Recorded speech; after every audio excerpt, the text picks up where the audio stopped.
Hi everyone, welcome back to another episode of Shed Shots. Today I've got something a little bit different. We found a Salticidae, and for those of you who don't know what that is, it's a jumping spider. I don't know if I'm saying Salticidae right or not because it's a scientific term and I'm just some fat bugger in a shed. So, jumping spider is what we've got today. Now I love these little things, they are so cute. Not normally the word that you would associate with spider, but these things, when you get close up to them, they are furry, they look cuddly, they got the cutest little eyes. So I'm going to see if I can get a picture of him to show you guys what he's like. Okay, so here in the glass is the little Salticidae, or jumping spider. He's actually quite a large one for his species, so I'm hoping to get some really good pictures out of it, because the smaller they are, obviously the harder it is to get a picture. Now, I'll just put my finger next to him so you can see how small they are. He's not much bigger than my fingernail, and he's going to be really interesting to get a photo of. Now, note the green dye in the background.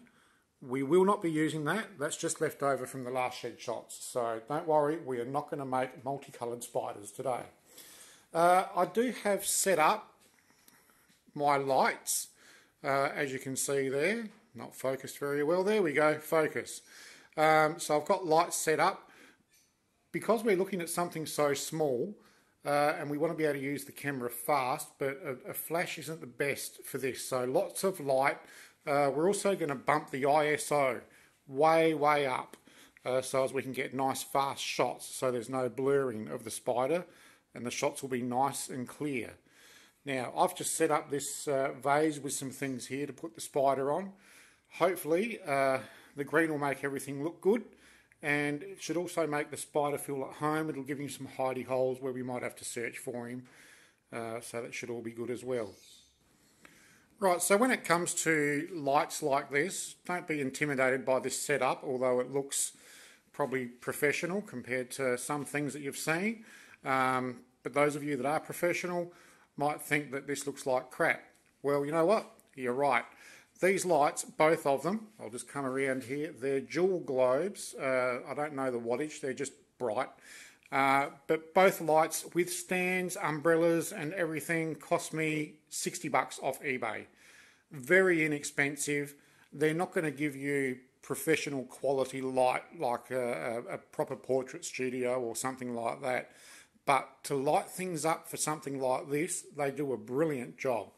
You can see how bright this is down here. It's a very even light as well. So it's going to be really good to take some photos of. Alright, so now we've got lights set up. We've got a little garden, you could say, set up for the spider. We've got the spider itself. Next I'll show you the equipment that I'm going to be using as far as lenses go. I don't have a dedicated macro lens. A lot of people out there will say macro photography is photography where you use a dedicated lens only. That's just not the case. Macro is just a close-up of something. Dedicated macro lenses are quite expensive, but they do an absolutely brilliant job, and it's a lot easier to get things with a macro lens than with a normal lens. So I'm just going to spin the camera around and show you what I'll be using today. What I have here is an 18 to 55 millimeter kit lens. I'll be using that zoomed all the way into 55 millimeters, which seems to be the best when you're using these other two things, which are called macro extension rings.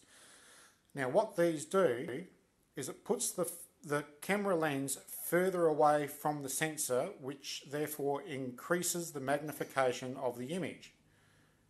Damn, that sounds technical. But basically that's what it does. So each one of these have a different number on them. This one is 12 millimeter. This one is 20 millimeter, and I did have another one, I can't remember how many millimeters it was, but it decided to fall apart on me.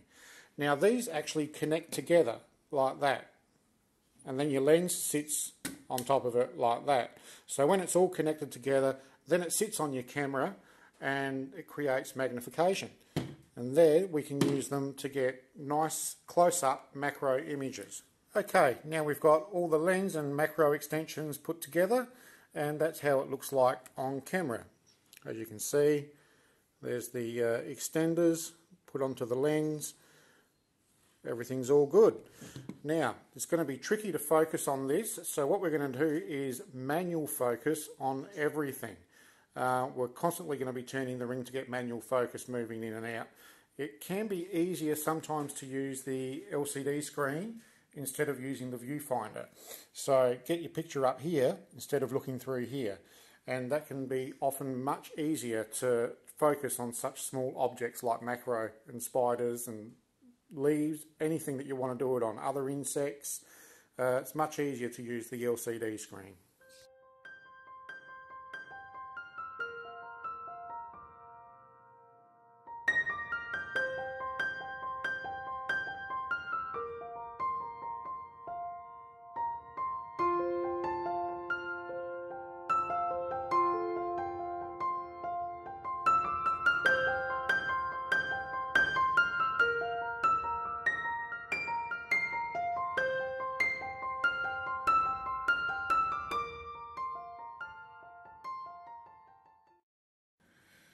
So as you can see, macro extension tubes can do a reasonably good job, not quite like a dedicated macro lens.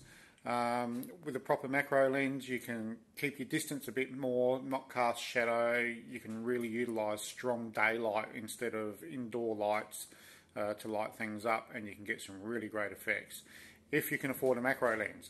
I can't, so I spent $60 on some macro tubes and I just do this and it seems to work okay.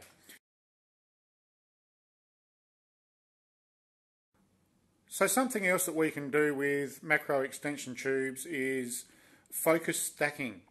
Now you might find it hard to get everything in detail because you do have a focal point with depth of field and things like that, so you might find that you have a pancake thin slice of your photo which is in focus and the foreground and the background is out of focus and all blurry. So you want to get all of that into focus for some reason. Maybe you're trying to do some kind of epic shot or whatever where everything's in focus and it looks really, really good. So something we can do is called focus stacking.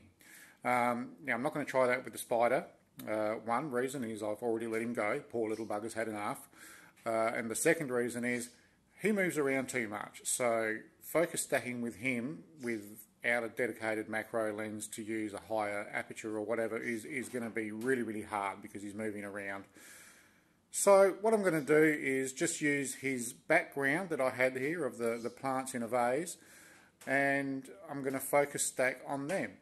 Now focus stacking is taking several shots with your focus ring moved at different parts to get each different part of the picture in focus. So I'll just switch my phone around and show you what I mean. Okay, so here I have my camera set up. I've got a backlight on my prop. I'm not very artistic, as you can see. I've got my lights set up, and here is my camera screen. There we go. And you can see that it's all blurry at the moment. Now as I slightly turn the focus ring, in manual focus of course, you can see on the screen the foreground has just come into focus. So I'd take a photo like that, and then I'd turn the camera ring again. Now the flower's in focus, I'd take a photo of that and keep moving the camera ring, taking a photo, move it, take a photo, move it, take a photo, move it, take a photo, until we get the whole lot into focus. So as I move the ring, you can see how different parts are coming in and out of focus. So basically we want to get all of those focused photos together, and we'll pop them in Photoshop and use the program to stack them.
And there you have it. There's the before and after shots of macro. You can see the difference quite easily with the blurring in the foreground and background, as opposed to focus stacking, and everything comes in focus nice and neatly. Of course, there's the spider photos as well. I hope you like them. I hope you can get some yourself if you try it. It doesn't have to be spider. If you don't like spiders, you can try bees, you can try grasshoppers, you can try ants, anything you want. It doesn't even have to be an insect. You can just try and get the furry bits on a leaf. All looks pretty cool. So thanks for watching. Of course, if you like the video, please hit subscribe or a thumbs up or something like that. Also, feel free to check out my Facebook page. Tons of photos on there, also other videos and other bits of information concerning settings and things like that. Thanks a lot, guys. Bye.